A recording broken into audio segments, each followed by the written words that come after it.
चलिए fundamentals of computer and IT के अंतर्गत हमारी जो है इकाई फिफ्थ, जिसके अंतर्गत जो बार बार क्वेश्चन पूछे गए हैं पिछले वर्ष में, उन क्वेश्चंस को हम यहाँ पे सॉल्व करेंगे जो एग्ज़ाम के लिए काफ़ी हेल्पफुल रहेंगे। तो पहला क्वेश्चन देखिए यहाँ पे, डिस्क ऑपरेटिंग सिस्टम से आप क्या समझते हैं। डिस्क ऑपरेटिंग सिस्टम के इंटरनल और एक्सटर्नल कमांड को समझाइए। ये एक क्वेश्चन है, यानी इसके अंतर्गत डॉस को भी समझाना है और उसके बाद उसके इंटरनल और एक्सटर्नल कमांड को भी समझाना है। अब उसमें से कुछ कमांड को आप समझा सकते हैं, जैसे 5 कमांड इंटरनल के समझा दिए और 5 कमांड आपने एक्सटर्नल के समझा दिए। उसके बाद नेक्स्ट आप देख सकते हैं, उदाहरण के साथ लाइनेक्स ऑपरेटिंग सिस्टम की विशेषताओं को विस्तार से समझाइए। ये दूसरा क्वेश्चन है, ठीक है। उसके बाद लाइनेक्स कर्नल क्या है, ये लाइनेक्स का दिमाग होता है, इसके बारे में हमको समझाना है। लाइनेक्स के अंतर्गत जो विभिन्न कमांड होती है, जैसे BC होता है, बेसिक कैलकुलेटर, कैट कमांड हो जाती है, मेक डायरेक्टरी हो जाती है, CH मोड हो जाता है, ये सारी चीज़ें। इसके बाद डॉस के अंतर्गत बूटिंग प्रोसेस क्या है और डायरेक्टरी स्ट्रक्चर क्या है। ये टोटल आपको 4-5 क्वेश्चन है जो समझाना है। और इन क्वेश्चन को अगर आप पढ़ लेते हैं, अच्छे से सॉल्व कर लेते हैं, तो क्या होगा, आगे इसी से क्वेश्चन बनकर आते हैं घूम घूम कर, ठीक है। तो चलिए हम जो है यहाँ पे क्या करते हैं, हम एक एक करके सारे क्वेश्चन को यहाँ पे सॉल्व करते हैं। सबसे पहले हम जो है डॉस के बारे में जानेंगे। डॉस ये क्या, डॉस मतलब माइक्रोसॉफ्ट के द्वारा बनाया गया एक ऑपरेटिंग सिस्टम जिसका नाम है डिस्क ऑपरेटिंग सिस्टम। तो यहाँ पे डॉस तो एक प्रकार से ऑपरेटिंग सिस्टम है। तो ऑपरेटिंग सिस्टम क्या होता है वो हमने ऑलरेडी पहले देख लिए। ऑपरेटिंग सिस्टम मतलब हार्डवेयर और यूज़र के मध्य एक कम्युनिकेशन के लिए एक दीवार, यानी कि एक प्रकार से ब्रिज का काम करता है। तो ऑपरेटिंग सिस्टम के अंतर्गत बहुत सारे जो कंपोनेंट्स है, जो कंप्यूटर को काम करने योग्य बनाते हैं, वो सारी चीज़ें रहती है। जो कंप्यूटर के सारे टास्क को मैनेज करता है, जैसे रिसोर्स को मैनेज करेगा, प्रोसेस मैनेज करेगा, मेमोरी मैनेज करेगा, security manage, file management, device management, user management, ये सारी चीज़ें कौन करता है, ऑपरेटिंग सिस्टम करता है। तो ऑपरेटिंग सिस्टम के बारे में हमने ऑलरेडी पहले देख लिए हैं। कुछ ऑपरेटिंग सिस्टम के प्रकार हो जाते हैं, जैसे रियल टाइम ऑपरेटिंग सिस्टम हो जाता है, जो मुख्य रूप से इसरो, DRDO, गेमिंग, इनमें उपयोग किया जाता है। बैच ऑपरेटिंग सिस्टम पुराने सिस्टम है जिसमें मल्टीपल प्रोसेस को एक साथ बनाकर सॉल्व किया जाता था या प्रोसेस किया जाता था। डिस्ट्रीब्यूटेड ऑपरेटिंग सिस्टम, ये भी एक प्रकार से काफ़ी ज़्यादा उपयोग किए जाते हैं। नेटवर्क ऑपरेटिंग सिस्टम भी यहाँ देख सकते हैं, सिंगल यूज़र और मल्टीपल यूज़र भी देख सकते हैं, सिंगल टास्क और मल्टीटास्क, ये सब ऑपरेटिंग सिस्टम के प्रकार है जो कभी कभी पूछे जाते हैं। मैंने एक नॉलेज के लिए यहाँ पे समझा दिया हूँ। डिटेल वीडियो देख लें, अगर आपको सारी चीज़ें अच्छे से डिटेल में समझना है तो डिटेल वीडियो देख लें। अभी हम जो है एग्ज़ाम के क्वेश्चन को सॉल्व कर रहे हैं। चलिए आगे देखते हैं, फाइल के एट्रीब्यूट देख लेते हैं, थोड़ा सा ओवरव्यू। जब भी हम कोई फाइल बनाते हैं, उदाहरण के लिए हम चलते हैं MS वर्ड में। ये MS वर्ड में चले हम, MS वर्ड में हम जो है एक फ़ाइल बनाते हैं। यहाँ उदाहरण के लिए हमने कोई मैटर लिख लिया और मैटर लिखने के बाद इस फाइल को बनाया। फाइल को बनाने के बाद हमने किया सेव, और सेव करने के बाद हम कोई लोकेशन देख लेते हैं, कहीं भी एक लोकेशन में सेव कर दिए। मान लीजिए हमने जो है यहाँ डॉक्यूमेंट या कहीं भी सेव कर लेते हैं। चलिए ब्राउज़ कर लेते हैं और ब्राउज़ करके डॉक्यूमेंट में आ गए, यहाँ सेव कर दिए। अब जब हमने सेव करे तो सेव करते समय हमको क्या क्या चीज़ें देखना पड़ता है। सेव करें तो मुख्य रूप से फाइल के कुछ एट्रीब्यूट होते हैं, उसका नाम दे दिए हमने, नाम, उसका टाइप भी हमने दे दिया .docx, उसकी लोकेशन हमने दे दी है डॉक्यूमेंट डॉट, मतलब एक प्रकार से डॉक्यूमेंट या डाउनलोड में। उसके बाद उसका एक साइज़ होगा जहाँ वो सेव हुई है, ठीक है। कैसे भाई, सिंपल सी बात, कोई एक्सेस कर सकता नहीं कर सकता, उसका प्रोटेक्शन होगा। कब सेव हुई है, डेट टाइम भी होगा। उसके बाद उसका एक यूनिक नाम होगा, आइडेंटिफायर, ठीक है। तो ये कुछ एट्रीब्यूट हो जाते हैं जो आपको ध्यान में रखना है। तो इन्हीं को हमको जो है लिखना होता है एग्ज़ाम में अगर आ जाते हैं तो। वैसे इतना ज़्यादा नहीं पूछेगा वो। फाइल का ऑपरेशन, जैसे अभी हमने न्यू फाइल बनाना देखें, उसमें डाटा को लिखना देखें, ठीक है। इसके अलावा वापस से ओपन करके पढ़ भी सकते हैं डेटा को, या फाइल को कॉपी करके कहीं और ले जा सकते हैं, या मूव करके कहीं और ले जा सकते हैं। ज़रूरत ना हो तो हम क्या कर सकते हैं, उसे डिलीट भी कर सकते हैं। तो ये हो जाते हैं आपके फाइल के ऑपरेशन जिसमें हम काम कर सकते हैं। फाइल सिस्टम हो जाता है, तो फाइल सिस्टम या डायरेक्ट स्ट्रक्चर, तो फाइल सिस्टम मुख्य रूप से ऐसी मेथड जिसके थ्रू डाटा स्टोर किया जाता है या फाइल को मैनेज किया जाता है, वो कहलाता है फाइल सिस्टम। मुख्य रूप से आपको फाइल एलोकेशन टेबल मिलता था पहले, जो FAT32 मिल जाता था, और इसी का एक्सटेंडेड वर्जन XFAT, जो कि अलग अलग ऑपरेटिंग सिस्टम में उपयोग किया जाता है। और अभी नए सिस्टम की बात करें तो यहाँ पे NTFS उपयोग किया जाता है, न्यू टेक्नोलॉजी फाइल सिस्टम, जो कि 1993 में इसका आविष्कार हुआ और अभी इसमें ही काम किया जाता है। जब आप विंडोज़ को फॉर्मेट करोगे तो यही आपको देखने को मिल जाएगा। चलिए आगे देखें, डॉस के बारे में समझते हैं। डॉस क्या है, तो डॉस एक प्रकार से माइक्रोसॉफ्ट डिस्क ऑपरेटिंग सिस्टम है जो क्या करता है, डिस्क को मैनेज करता है, यानी कि ऑपरेटिंग सिस्टम बोले तो यूज़र और हार्डवेयर के बीच में ब्रिज का काम करना। तो इसे जो है मुख्य रूप से हम देखें 1984 में यहाँ पे देखने को मिल जाता है। एम एस डॉस जो है कैरेक्टर यूज़र इंटरफेस है। और यहाँ दिखे यहाँ पे 80 286 प्रोसेसर युक्त माइक्रो कंप्यूटर के लिए यहाँ पे विकसित किया गया था। तब इनमें जो है एम एस डॉस 3.0 और 4.0 वर्जन का विकास हुआ 1984 में। ठीक है, तो आगे चल के धीरे धीरे अभी की डेट में देखें तो डॉस तो जो है लगभग बंद है, मतलब चलाते नहीं हैं, पर सिलेबस में है इसलिए हमको पढ़ना होता है। अभी क्या चल रहा है, विंडोज़ यानी कि GUI ऑपरेटिंग सिस्टम चल रहा है, ग्राफिकल यूज़र इंटरफेस बोले तो माउस का उपयोग करके हम किसी भी टास्क को आसानी से हल कर सकते हैं। तो आप इसके बारे में एक बार देख सकते हैं, 1981 में पहली बार रिलीज़ हुआ था। ठीक है, इसके बाद वर्जन्स देख लेते हैं। वर्जन्स 1.25 इस प्रकार से देखें, 1981 में तो हुआ था, पर 82 में ये आप देख सकते हैं। फिर धीरे धीरे करके देखिए 7.1 आया IBM 2003 के द्वारा, और 2020 में 1.3 फ्री डॉस आप देख सकते हैं, open source compatible with MS DOS. ठीक है, मॉडर्न हार्डवेयर और सॉफ्टवेयर को ये सपोर्ट करता है। फ्लॉपी डिस्क का स्ट्रक्चर देख लेते हैं थोड़ा सा, हालांकि हमने फंडामेंटल्स में देख लिए है इसको, जो आपका डिस्क स्ट्रक्चर है उसमें। ठीक है, तो यहाँ पे आप देखोगे मुख्य रूप से तो जो फ्लॉपी डिस्क होती है उसका स्ट्रक्चर आप देख सकते हैं। जैसे आप देखोगे यहाँ पे तो HD होल है, केस आप देख सकते हैं ऊपर जो सिक्योरिटी के लिए रहता है, लाइन नॉन बुबन है, इसके बाद हब है, उसके बाद मैग्नेटिक डिस्क है, फिर उसके बाद देखिए आपको लीनियर मिल जाता है, शटर मिल जाता है, वाइपर टैप मिल जाता है, यहाँ पे राइट प्रोटेक्ट नॉच भी मिल जाता है जो सिक्योरिटी के लिए इस्तेमाल की जाती है। तो मिनी फ्लॉपी और माइक्रो फ्लॉपी दो कैटेगरी में आती है। यहाँ आप देखिए जो हार्ड डिस्क है उसका स्ट्रक्चर भी हमने ऑलरेडी देख लिए थे, जो आर्म असेंबली होती है जिसमें सारे रीड राइट हेड होते हैं। एक हाथ होती है आपकी स्पेंडल जिसमें सारी डिस्क कनेक्ट होती है, और सारी डिस्क में होते हैं आपका ट्रैक, और ट्रैक के बाद हो जाते हैं सेक्टर्स। ठीक है, और रीड राइट हेड के माध्यम से इसमें डाटा राइट किया जाता है और रीड किया जाता है। तो ये सेक्टर्स ट्रैक आप देख सकते हैं। सिस्टम डिस्क जब उपयोग की जाएगी तो डिस्क में दो चीज़ें हो जाती है, एक तो सिस्टम एरिया जो उसको मैनेज करता है, और एक हो जाता है डेटा एरिया जिसमें डाटा होता है। तो लगभग 2 3 4 5% आपका सिस्टम एरिया होता है और बाकी में कंप्लीट डाटा रखा होता है। भाई किस प्रकार डाटा स्टोर किया जाएगा, किस प्रकार मैनेज किया जाएगा, तो वो भी तो होना चाहिए, तो वो कहलाता है सिस्टम एरिया डिस्क के अंतर्गत। तो ये आप देख सकते हैं। और सिस्टम एरिया में मुख्य रूप से क्या होता है, बूट रिकॉर्ड होता है, जैसे सिस्टम चालू होता है उसकी जो भी इन्फॉर्मेशन है, किस प्रकार फाइल स्टोर की जाएगी उसका फाइल एलोकेशन टेबल, और रूट डायरेक्टरी होती है। रूट डायरेक्टरी मतलब जो मेन फोल्डर होता है वो। तो ये तीन भाग होते हैं सिस्टम एरिया में।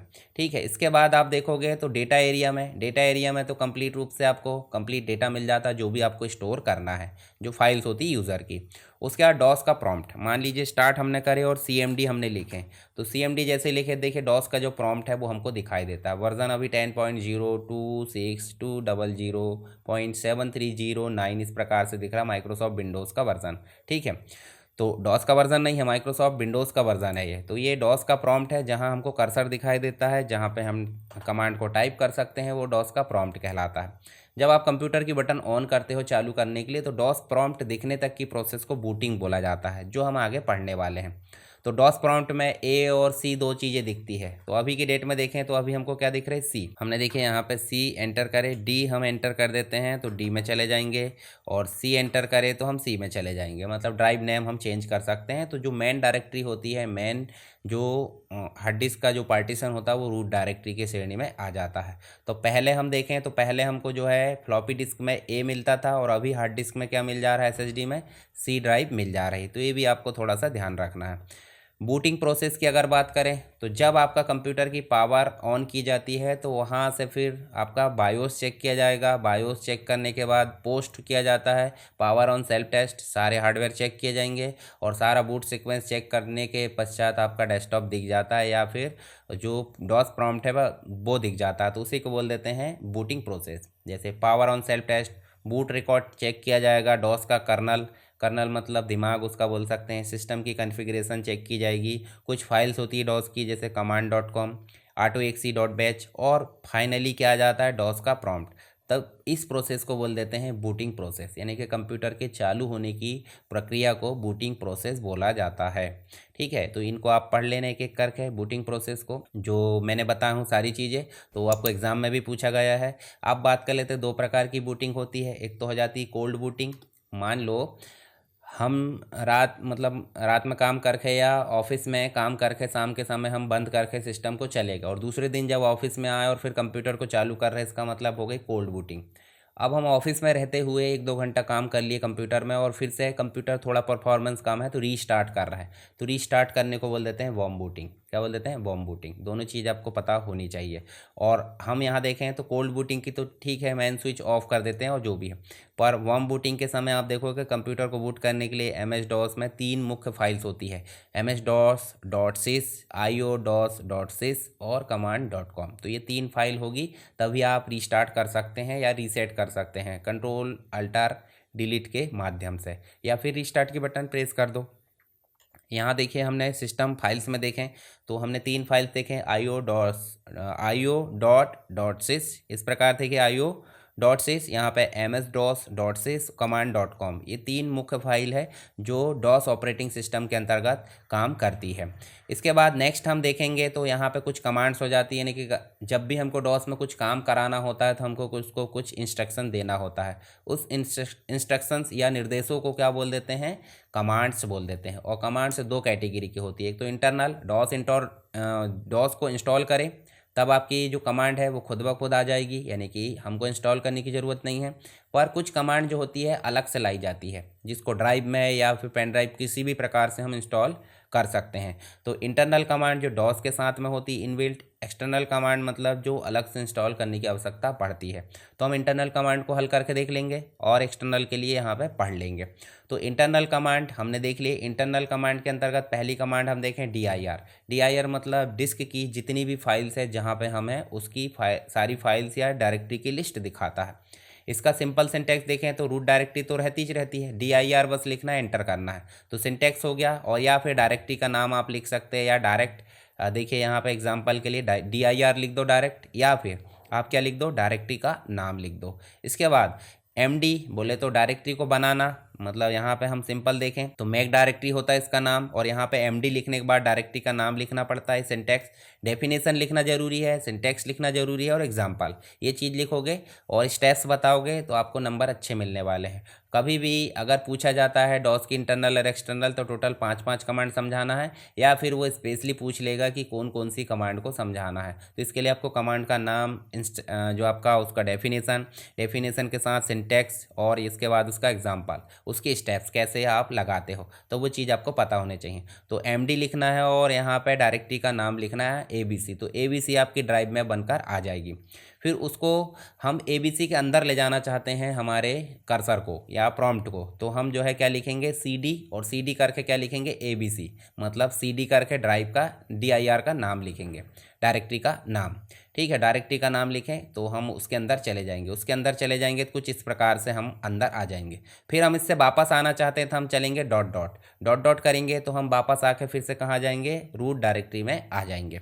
ठीक है, RD, जब हम बाहर आ जाते हैं तो RD कमांड के माध्यम से उस डायरेक्टरी को हम डिलीट कर पाते हैं, किसमें? जो हमने बनाए थे।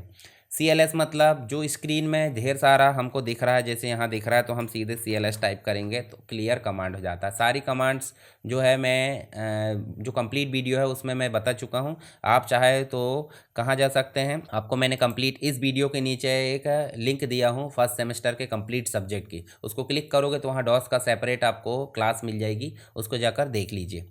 ठीक है, इसके अलावा कॉपी कमांड, किसी भी डायरेक्टरी और किसी भी फाइल को एक जगह से या एक ड्राइव से, एक फोल्डर से उठाकर दूसरे फोल्डर या ड्राइव में रखना क्या कहलाता है? कॉपी।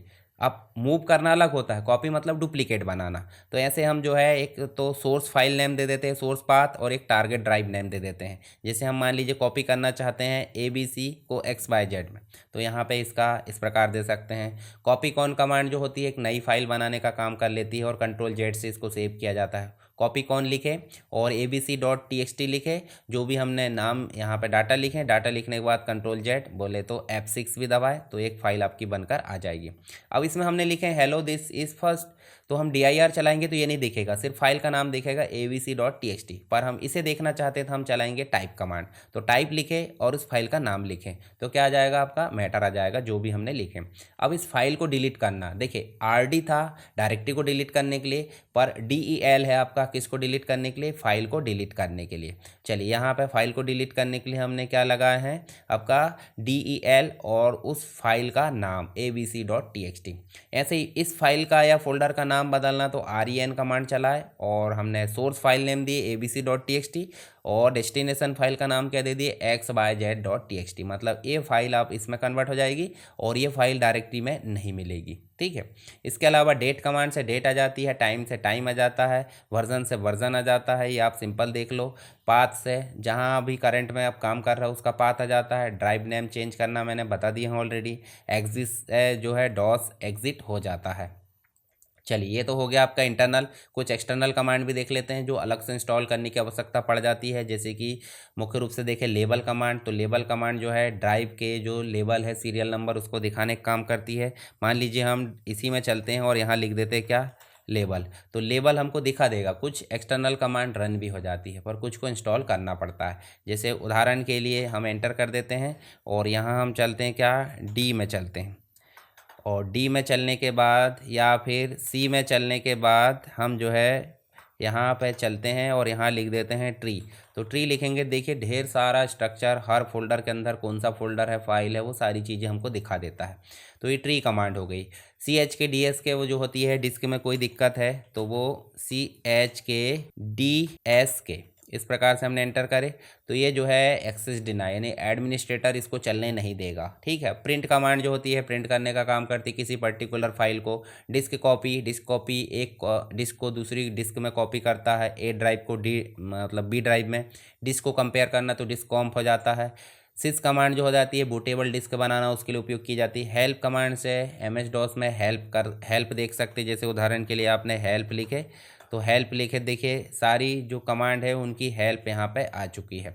इसके बाद नेक्स्ट आप देखोगे तो डॉस की ये कैमरे की तरह काम करता है, ठीक है। जो भी वर्जन उसको यहाँ पे देखने को काम करता है। एट्रीब कमांड जो हो जाती है मुख्य रूप से फाइल फोल्डर के एट्रीब्यूट हम देख सकते हैं। बैकअप लेने के लिए बैकअप कमांड और एडिट कमांड जो है किसी भी फाइल को टर्बो सी के अंतर्गत एडिट करना है या फाइल बनाना तो एडिट कमांड से हम बना सकते हैं। फॉर्मेट कमांड डिस्क को रीफॉर्मेट करने के लिए काम करती है, ठीक है। एफ डिस्क जो है एक प्रकार से पार्टीशन को डिलीट करने के लिए काम करती है। Primary, extend partition, logical partition, ये 3 प्रकार होते हैं। इसके बाद शॉर्ट कमांड सीरियल वाइज यहाँ पे जमाने का काम करती है। अब ये हो जाती है आपकी एक्सटर्नल कमांड। अब बात कर लेते हैं किसकी, यहाँ पे हम देखने वाले हैं अब किसकी, लाइनेक्स के बारे में। तो लाइनेक्स ऑपरेटिंग सिस्टम है, जैसे डॉस था वैसे लाइनेक्स भी है। बस लाइनेक्स जो है आपका एक प्रकार से GUI भी है और एक CUI भी है, यानी इसमें कमांड भी चला सकते हैं और माउस के थ्रू भी काम कर सकते हैं। तो लाइनेक्स एक ऑपरेटिंग सिस्टम है जो मुख्य रूप से क्या करता है, हार्डवेयर और यूज़र के मध्य जो है ब्रिज का काम करता है। विंडोज़ के जैसे ही लाइनेक्स भी है। लाइनेक्स एक ओपन सोर्स है और ओपन सोर्स के साथ साथ ये फ्री है। इसका मतलब ये काफ़ी ज़्यादा सिक्योर है।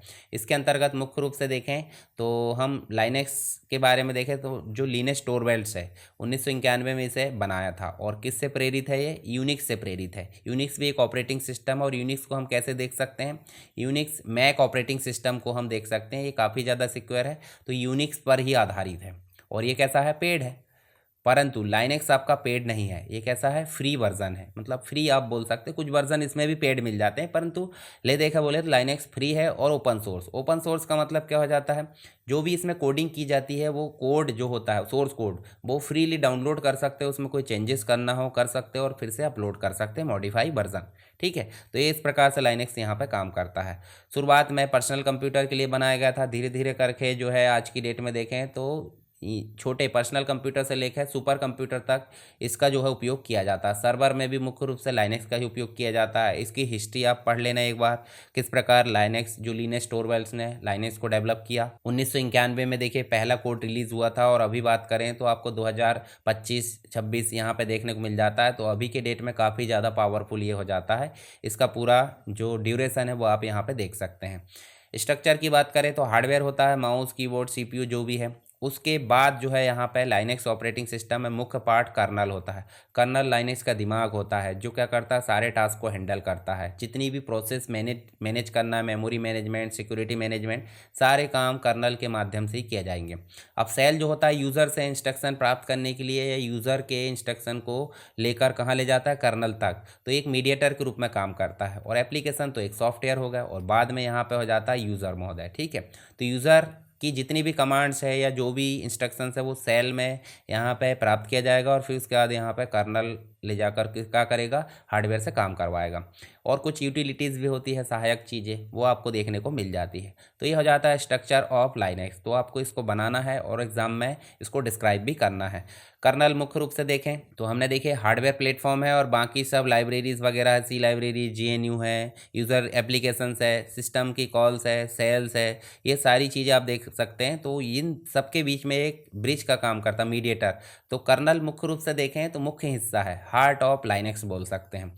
कर्नल जो है हार्डवेयर सॉफ्टवेयर के बीच कम्युनिकेशन करने में मदद करता है। इसमें डिवाइस का मैनेजमेंट होता है, मेमोरी मैनेजमेंट, CPU की प्रोसेसिंग यहाँ देखने को मिल जाती है, फाइल मैनेजमेंट यहाँ पे हो जाता है। ठीक है, इसके बाद देखिए आपको जो है जो बहुत सारे चीज़ें जो है मतलब एक प्रकार से इंटरप्शन जो होता है या जो भी चीज़ है सारी प्रोसेस को कर्नल ही मेंटेन करता है।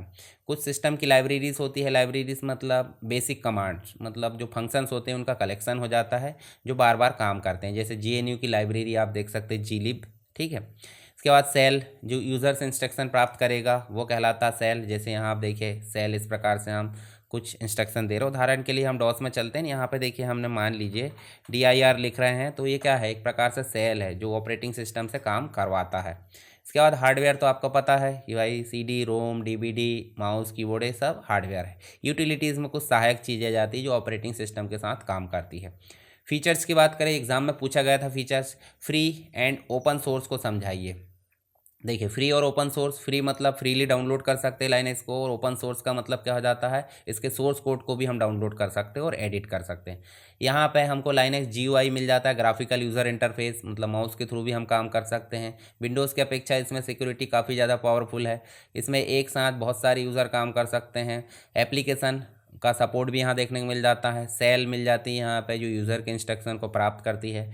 लाइनक्स पोर्टेबल है, कहीं भी कोई भी डिवाइस में हम चला सकते हैं। मल्टीटास्किंग, एक साथ बहुत सारे टास्क यहाँ हैंडल कर सकते हैं। और इसी में भी फाइल सिस्टम मिल जाता है जो फाइल को सेव करना, फाइल को क्रिएट करना, फाइल को हैंडल करने का काम करता है। तो इसके जो फीचर्स है वो आप देख सकते हैं यहाँ पे सारे मैंने यहाँ बताया हूँ। लाइनक्स और विंडोज़ में कंपैरिजन पढ़ लेना एक बार ताकि आपको एग्ज़ाम में हेल्प हो सके। कुछ फ्लेवर्स मिल जाते हैं, फ्लेवर्स मतलब वर्जन्स, यानी कि लाइनक्स के बहुत सारे वर्जन्स हो जाते हैं, जैसे अवंतु है, डेबियन है, फेडोरा है, जेंटू है, मेंडार्क है, रेड हैट है, स्लैक है और सस है। ठीक है, सस या शूज़ बोल सकते हैं, जो आपके जूते होते हैं वैसा हम बोल सकते हैं। तो ये अलग अलग जो वर्जन्स हैं जो अलग अलग लोगों ने अपनी अपनी रिक्वायरमेंट के हिसाब से बना लिए। कुछ एंटरप्राइज वर्जन है, कुछ पर्सनल है, या जैसे भी हम बोल सकते हैं, कुछ सर्वर के लिए हो सकते हैं। तो ये आपके वेरियस जो फ्लेवर्स है वो आप देख सकते हैं, वर्जन्स के रूप में इनको आप डिफाइन कर सकते हैं। हार्डवेयर रिक्वायरमेंट की अगर बात करें तो लाइनक्स चलने के लिए क्या क्या चीज़ें चाहिए, तो मुख्य रूप से रिक्वायरमेंट तो ये होती है, ये वाली आप देख सकते हैं, पर ये मिनिमम रिक्वायरमेंट है। जैसे 1 GHz processor, 1 GB RAM, 10 GB hard disk, graphics card, परंतु 64 बिट CPU चाहिए डुअल कोर मुख्य रूप से। उसके बाद 4 GB minimum RAM, 25 GB storage, 1 GB RAM for clear Linux, 4 GB for the live server के लिए, 20 GB for the live desktop के लिए, 2 GB RAM for Linux Mint के लिए, 20 GB of disk space for Linux Mint के लिए। तो इस प्रकार से अलग अलग बता भी दिए गए हैं कि भाई वेरियस फ्लेवर्स के हिसाब से इसके जो रिक्वायरमेंट है। उसके बाद लाइनक्स की डायरेक्टरीज होती है। तो डायरेक्टरीज़ में मुख्य रूप से देखें तो हम जैसे विंडोज़ में चलते हैं, यहाँ देखिए विंडोज़ में चले थे, देखिए हमारे फ़ोल्डर बने बनाए मिल जाते हैं कुछ। तो ऐसे ही लाइनक्स में कुछ बने बनाए फ़ोल्डर होते हैं, जैसे बिन होता है, ETC होता है, होम होता है, ऑप्शनल होता है, TMP होता है, यूज़र होता है, वेरिएबल होता है। पर ये सब डायरेक्टरी जिस डायरेक्टरी से निकलती है वो कहलाती है आपकी रूट डायरेक्टरी। क्या कहलाती है? Root directory. तो ये डायरेक्टरी पता होना चाहिए आपको। इसमें डायरेक्टरी स्ट्रक्चर में भी देखोगे तो एक डायरेक्टरी के अंदर कोई फाइल रखी है तो वो कहलाती है सिंगल, बोले तो सिंगल लेवल डायरेक्टरी। ठीक है, जैसे यहाँ एक डायरेक्टरी उसके अंदर कोई फाइल रखी है सिंगल लेवल, पर यहाँ पे 2 लेवल हो जाते हैं। एक डायरेक्टरी के अंदर एक और डायरेक्टरी, उस डायरेक्टरी के अंदर फाइल, तो ये हो जाती है आपकी मल्टी लेवल या 2 लेवल। ट्री स्ट्रक्चर में देखोगे तो एक डायरेक्टरी के अंदर एक और डायरेक्टरी, उसके अंदर फिर डायरेक्टरी के अंदर क्या है, एक और फाइल, तो ये ट्री लेवल हो जाती है। असाइक्लिक में भाई डायरेक्टरी के अंदर तो डायरेक्टरी है, पर ये डायरेक्टरी जो है किसी दूसरे डायरेक्टरी के साथ भी या दूसरी सब डायरेक्टरी के साथ भी जुड़ी हुई है, जैसे मेश टोपोलॉजी होती थी वैसे ही। तो असाइक्लिक ग्राफ डायरेक्टरी कहलाती है। तो लाइनक्स की कुछ स्टैंडर्ड डायरेक्टरी स्ट्रक्चर तो हमको पता है, रूट डायरेक्टरी होती है, फिर उसके बाद सब डायरेक्टरीज, फिर यूज़र है, यूज़र होम के अंदर यूज़र है, उसके अंदर उनकी डायरेक्टरीज होती है। तो ये डायरेक्टरी का स्ट्रक्चर कहलाता है। जैसे रूट डायरेक्टरी शुरुआत जिससे होती है, बिन डायरेक्टरी बाइनरी फाइल्स होती है यूज़र की, एज बिन मतलब सिस्टम की बाइनरीज होती है, ईटीसी मतलब कॉन्फ़िगरेशन फाइल आप देख सकते हैं, डीईवी मतलब जितनी भी डिवाइसेस होती है। अब जितनी भी डिवाइसेस मतलब भाई जो भी चीज़ें इंस्टॉल की जाएगी, जो भी डिवाइस कनेक्ट की जाएगी, वो सब डायरेक्टरी के रूप में गिनी जाती है लाइनक्स में। तो यहाँ पे उसकी भी फाइल्स बनती है, जिसे डेव डायरेक्टरी बोलते हैं, डीईवी यानी डिवाइस फाइल्स। प्रो बोले तो प्रोसेस इन्फॉर्मेशन हो जाती है, वीएआर बोले तो वेरिएबल फाइल्स हो जाती है, टीएमपी मतलब टेम्परेरी फाइल्स यहाँ बात करें, यूज़र मतलब यूज़र प्रोग्राम्स है, होम मतलब होम डायरेक्टरी, बूट मतलब बूट लोडर फाइल्स यहाँ आप देख सकते हैं, लिब मतलब सिस्टम की लाइब्रेरीज हो जाती है, OPT optional add on applications, इसके बाद एमएनटी माउंट डायरेक्टरी, मीडिया मतलब रिमूवेबल जो मीडिया डिवाइसेस होती है, एसआरवी सर्विस डेटा। चलिए ये तो मुख्य रूप से डायरेक्टरी स्ट्रक्चर हो गया। इसके बाद लाइनक्स की कुछ फाइल्स होती है। रेगुलर फाइल्स को डैश से दर्शाया जाता है, डायरेक्टरी फाइल को डी से, कैरेक्टर फाइल को सी से दर्शाया जाता है, ब्लॉक फाइल को ब्लॉक डिवाइस को बी से, लोकल सॉकेट फाइल को एस से, नेम्ड पाइप को पी से, और आई जो है सिंबॉलिक इंक कहलाता है, लिंक, या फिर इस प्रकार से हम समझ सकते हैं। चलिए आगे देखें, लॉगिन और लॉगआउट। जब भी हम लाइनक्स को स्टार्ट करते हैं तो हमको लॉगिन मांगता है, मतलब मुख्य रूप से अगर देखें तो यूज़र नेम और पासवर्ड आवश्यक होता है, या गेस्ट में हमको लॉगिन करना होता है। लॉगआउट मतलब उससे बाहर निकलना। जैसे उदाहरण के लिए हम यहाँ चलें, विंडोज़ को लॉक कर देते हैं, ये देखिए इस प्रकार से यहाँ पे हमको लॉगिन मांग रहा है, ऐसे ही लाइनक्स भी लॉगिन मांगता है। और लॉगआउट मतलब सिस्टम से बाहर निकलना, जो आपका यूज़र है उससे। शट डाउन मतलब बंद करना। कुछ कमांड्स देख लेते हैं लाइनक्स की, जो आपको एग्जाम में पूछी जा सकती हैं। जैसे बीसी बेसिक कैलकुलेशन के लिए, जैसे मान लीजिए बीसी लिखे और बीसी के बाद आप 5+4 लिखोगे, 5-4 लिखोगे, 5 × 4 लिखोगे, 5/4 लिखोगे, तो इस प्रकार से ये काम करेगा कैलकुलेशन के लिए।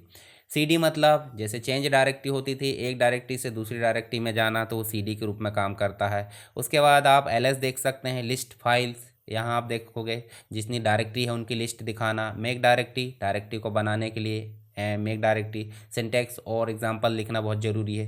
PWD print current directory, scale मतलब कैलेंडर के लिए उपयोग की जाती है, इस प्रकार से कैलेंडर दिखाने के लिए। सीपी मतलब कॉपी कमांड है ये, ठीक है, फाइल और डायरेक्टरी को कॉपी करने के लिए। एमबी मूव कमांड है। आरएम रिमूव करने के लिए डायरेक्टरी और फाइल्स को। इसके बाद कैट कमांड जो प्रिंट है करेंट, एक प्रकार से कंटेंट, जो भी कंटेंट है फाइल के, जैसे टाइप कमांड होती थी डॉस में, वैसे यहाँ कैट कमांड है, जो कंटेंट है फाइल के उनको दिखाने के लिए। फिर उसके बाद डिस्प्ले कंटेंट, देखिए इस प्रकार से। CH mode change the owner permission, ठीक है, परमिशन डायरेक्टरी की परमिशन, और यहाँ पे CH ऑन मतलब ओनर की परमिशन, कौन क्या एक्सेस कर पाएगा। PS मतलब लिस्ट रनिंग प्रोसेस, हु मतलब कौन काम कर रहा है अभी वर्तमान में, कौन सा यूज़र। उसके बाद क्लियर है, मेन कमांड है। ये चीज़ें आपको लाइनक्स की कमांड के रूप में देखने को मिल जाएगी। थोड़ी सी जानकारी हम फ्री, ओपन सोर्स और प्रोप्राइटरी सॉफ्टवेयर के बारे में जान लेते हैं। तो फ्री सॉफ्टवेयर हम सिंपल देखें तो कोई भी सॉफ्टवेयर जो हम डाउनलोड कर पाते हैं बिना पैसे के और यूज़ कर पाते हैं, उसे हम बोल देते हैं फ्री सॉफ्टवेयर, ठीक है। कभी कभी पेड सॉफ्टवेयर भी जो है हमें मंथली या 1 महीने 7 दिन के लिए फ्री में मिल जाते हैं। जैसे एडोब फोटोशॉप आप जो है बिना परचेस के डाउनलोड करोगे तो 7 दिन आप यूज़ कर सकते हो, तो फ्री सॉफ्टवेयर कहलाते हैं। Some examples of free software जैसे ऑडासिटी है, हैंडब्रेक है, शॉर्टकट है, स्टीम लैब्स है, BLC मीडिया प्लेयर है, डिस्कॉर्ड है, टीम व्यूअर है, विनरार है, गिम्प है, वर्चुअल डीजे फ्री है। ये सारे जो है फ्री सॉफ्टवेयर है जिनको बिना पैसे के हम यूज़ कर सकते हैं। कुछ फ्री सॉफ्टवेयर ओपन सोर्स भी होते हैं। ओपन सोर्स मतलब जिनका कोडिंग हम फ्री में डाउनलोड कर सकते हैं और उनको फिर से मॉडिफाई करके अपलोड कर सकते हैं। तो ओपन सोर्स के अंतर्गत फायरफॉक्स है, क्रोम, ओपन ऑफिस, लाइनक्स है, एंड्रॉयड है, वर्डप्रेस है, शॉर्टकट है, लिब्रे ऑफिस है, मोजिला है। ये सारी चीज़ें हमको देखने को मिल जाती है ओपन सोर्स, जो कि फ्री में भी है। प्रोप्राइटरी सॉफ्टवेयर मतलब जिनका मालिकाना हक होता है, यानी कि सिंपल सी बात, जिनको डाउनलोड कर तो सकते हैं पर इंस्टॉल करके चलाने के लिए हम जो है क्या करते हैं, यहाँ पे हमको पैसे देना होता है। जैसे Windows, WinRAR, iTunes, Microsoft office है, स्काइपी, मैक, ये सब जो है प्रोप्राइटरी यानी कि एक प्रकार से ओनर वाले सॉफ्टवेयर कहे जाते हैं, जिनका उपयोग करने के लिए हम जो है पैसे देते हैं। चलिए, ये तो हो गए हमारे बेसिक रूप से यूनिट नंबर 5 कंप्लीट। अगर आपको किसी भी वीडियो को देखना है हमारे जो भी कोर्सेज होते हैं तो आप जो है चैनल में जाकर देख सकते हैं। बहुत सारे वीडियोस आपको मिल जाएंगे, प्लेलिस्ट के रूप में भी मिल जाएंगे, कंप्लीट वीडियो भी मिल जाएंगे। तो उनको जाकर आप जो है क्या कर सकते हो, अपना जो भी कोर्स है उसके हिसाब से वीडियो देख सकते हैं। चाहे आप CPCT कर रहे हो या फिर कोई भी कोर्स कर रहे हो, DCA, PGDCA, BCA, MSc, आगे और वीडियोस आएंगे, उसके लिए चैनल को सब्सक्राइब कर लीजिए ताकि आपको जो वीडियो है वो मिलते रहे। हर सेमेस्टर के मैं कोशिश करूंगा प्रोवाइड कर दूं। इसके बाद मैं जो है graphic design, video editing, programming, इनके अलग से और वीडियो सीरीज़ लेकर आऊँगा जो आपके लिए काफ़ी हेल्प करेगी। तो ये वीडियो आपको पसंद आया होगा, आपके एग्ज़ाम के लिए काफ़ी हेल्प करेगा। ये अच्छे से देख लीजिए, इसकी नोट्स पढ़ लीजिए, तो आपको जो है सारा काम हो जाने वाला है। फिर भी अगर कोई डाउट आता है, कोई भी दिक्कत आती, तो आप मुझे कमेंट बॉक्स में बता सकते हैं। तो चलिए मिलते हैं नेक्स्ट क्लास में, तब तक के लिए ऑल द बेस्ट, जय हिंद।